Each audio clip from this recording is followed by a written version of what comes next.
प्रतापी राजा महाराजा की जय हो। प्रतापी राजा महाराजा की जय हो। प्रतापी राजा महाराजा की जय हो। राजन कहते हैं, मंत्रियों, आज हम जंगल में भ्रमण करने के लिए जा रहे हैं, तो सारे लोग महल की अच्छे से देख रेख करेंगे, ठीक है।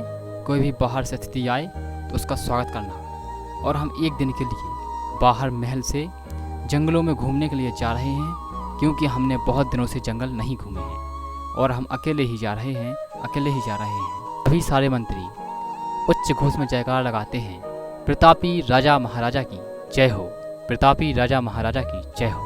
और महाराज किस तरह से अपने सिंहासन से उठ के जंगल की ओर भ्रमण करने के लिए चल देते हैं, चल देते हैं, चल देते हैं। तभी राजा जंगलों में घूम रहे होते हैं और घूमते घूमते राजा को जंगल में शाम हो जाती है और राजा बहुत भूखे हो जाते हैं, प्यासे हो जाते हैं। राजा को समझ ही नहीं आता है कि आखिर जंगल में कहाँ पर कुआं है और कहाँ पर उन्हें खाने के लिए मिलेगा, खाने के लिए मिलेगा। तो राजा बहुत ज़्यादा भूखे हो जाते हैं। और देखो जंगलों में किस तरह से घूम रहे हैं राजा, और बहुत भूख भी लगाई है, बहुत थक भी गए राजा। देखो कितने थक गए राजा। अरे अरे, आज तो बहुत थक गया हूँ, इतना तो अपने महलों में कभी नहीं थकता हूँ। आज इतनी भूख लगाई है, इतनी भूख तो अपनी महलों में कभी नहीं लगी है, कभी नहीं लगी है। फिर एक गाँव के लोग जंगलों में और खेतों में काम कैसे करते हैं, कैसे करते हैं? क्योंकि आज इतने दिनों बाद राजा जंगलों में घूमने के लिए आए हैं और उन्हें उसका कोई तजुर्बा ही नहीं है कि आखिर वहाँ किस तरह की भूख लगती है, किस तरह की प्यास लगती है, किस तरह से मेहनत होती है। और जब आज राजा ने जंगलों में घूमा तो राजा बहुत जल्दी थक जाते हैं और उन्हें बहुत जोर की प्यास, बहुत जोर की भूख लगने लगती है। और राजा को खाने के लिए कुछ दिखाई नहीं देता है और राजा रास्ता भी भूल गए थे कि जंगल आखिर कहाँ से मुझे घर जाना है, कहाँ से क्या करना है। और राजा क्या है कि वहीं पर आराम करने लगते हैं। अरे अरे, अब मेरा क्या होगा, अरे अरे, अब मेरा क्या होगा, मुझे समझ नहीं आ रही है।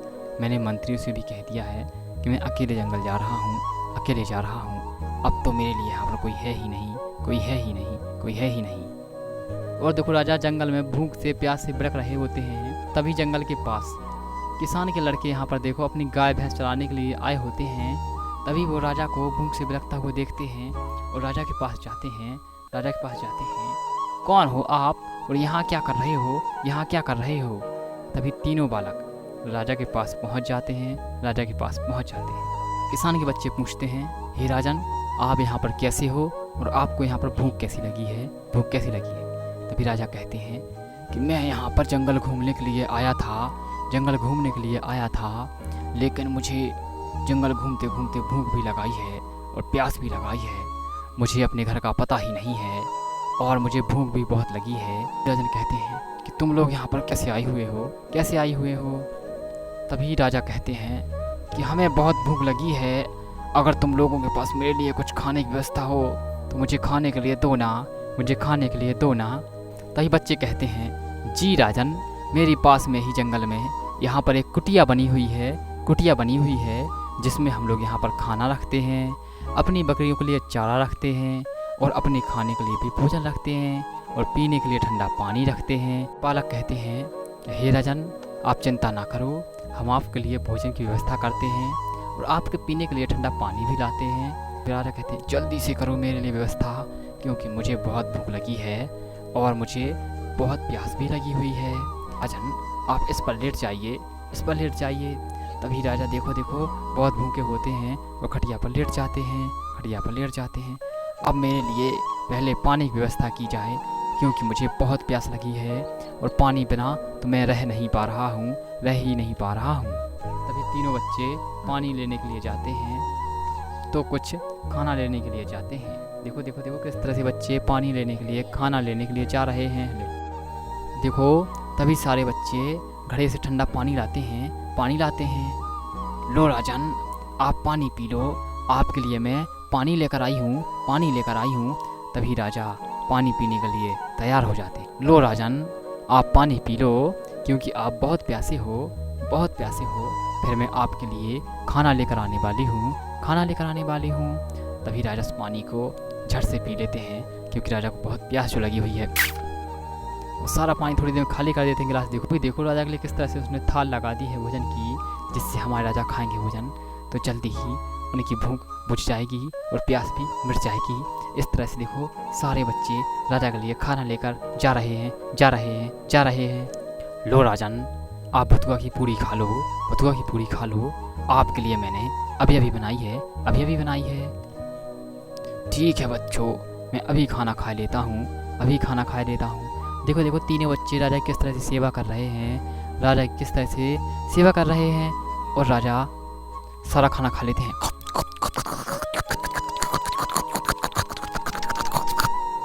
थोड़ी देर में सारा खाना खाकर देखो प्लेट को किस तरह से साफ कर देते हैं। अरे मेरी तो सारी भूख मिट गई है, मेरी तो सारी प्यास बुझ गई है। अरे बच्चों, आप लोगों ने तो मुझ पर बहुत बड़ा उपकार किया है। यदि आप लोग मुझे खाना ना देते, यदि आप मुझे पानी ना देते, तो सोचो बच्चों मेरा क्या होता आज, क्योंकि मुझे बहुत भूख लगी थी। बच्चों, आपने तो मुझे खाना देकर, मुझे पानी देकर मुझ पर बहुत ज़्यादा उपकार किया है, बहुत बड़ा उपकार किया है बच्चों। आपके उपकार को मैं कभी नहीं भूल सकता। मांगो बच्चों, मांगो, तुम्हें क्या चाहिए?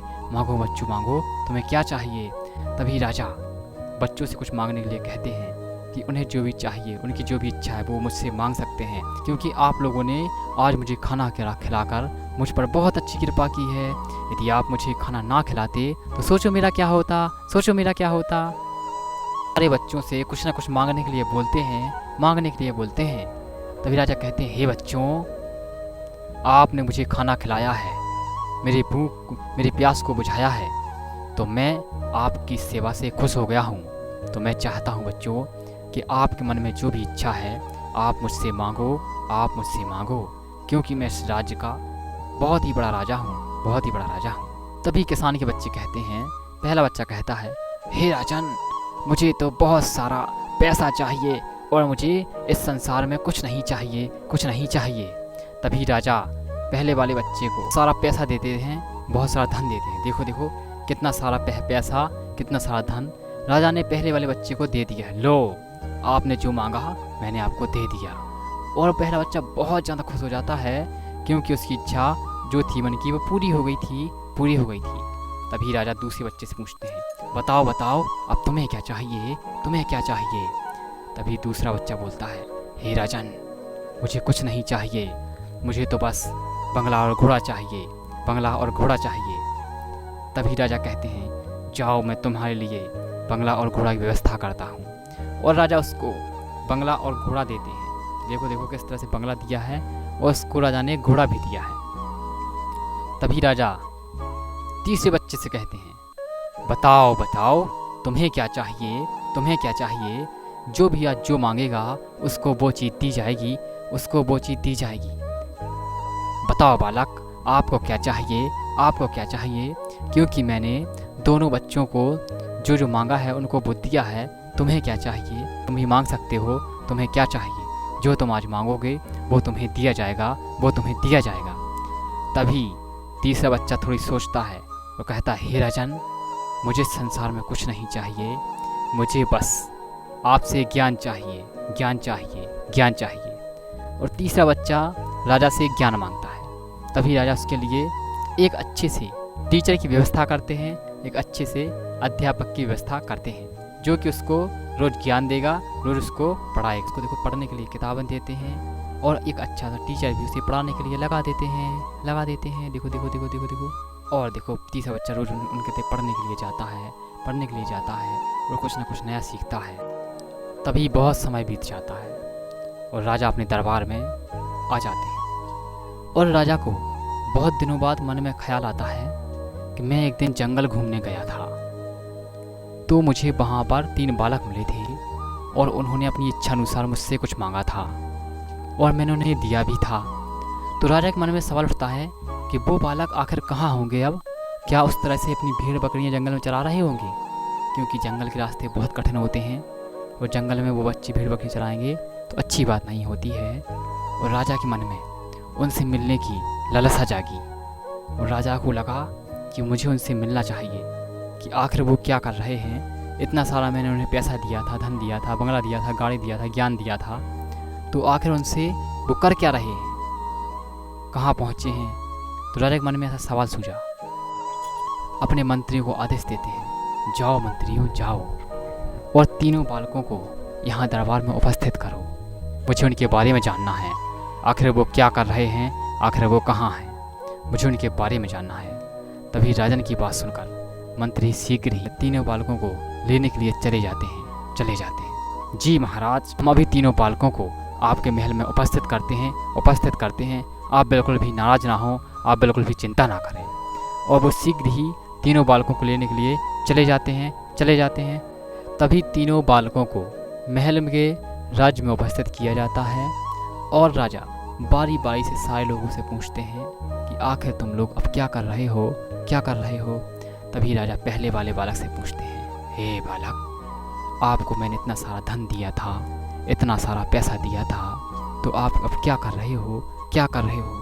तभी पहला बालक जवाब देता है, राजान, जो आपने मुझे धन दिया था, जो पैसा दिया था, वो पैसा मैंने सारा खर्च कर दिया है और मैं अब फिर से पहले जैसा गरीब हो गया हूँ, क्योंकि मुझे उस पैसे को सही से उपयोग करने का ज्ञान ही नहीं था पैसे को, और मैंने उस पैसे को फालतू की चीज़ों में ही मैंने उन पैसों को बर्बाद कर दिया, नष्ट कर दिया। इसलिए मैं पुनः गरीब हो गया। तभी राजा दूसरे बालक से पूछते हैं, हे बालक, तुम्हें मैंने घोड़ा और बंगला दिया था, उसका क्या हुआ।